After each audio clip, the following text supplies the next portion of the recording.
नमस्कार मित्रांनो, माझा नेता सिरीजच्या काही भागांमध्ये जाणून घेऊयात विलासराव देशमुख यांच्या जीवन प्रवासाबद्दल। विलासराव दगडोजीराव देशमुख यांचा जन्म 26 मे 1945 रोजी लातूर जिल्ह्यातील छोट्या बाभळगाव गावात एका शेतकरी कुटुंबात झाला। त्यांचे वडील दगडोजीराव हे मेहनती आणि श्रीमंत शेतकरी होते, तर आई सौ सुशीला देवी यांनी घर सांभाळले।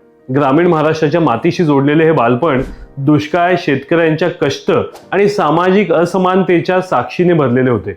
लहानपणापासूनच विलासरावांना लोकांच्या समस्या जवळून जाणवल्या आणि सामाजिक कार्याची आवड निर्माण झाली। शिक्षणासाठी त्यांनी पुण्यात पाय ठेवला।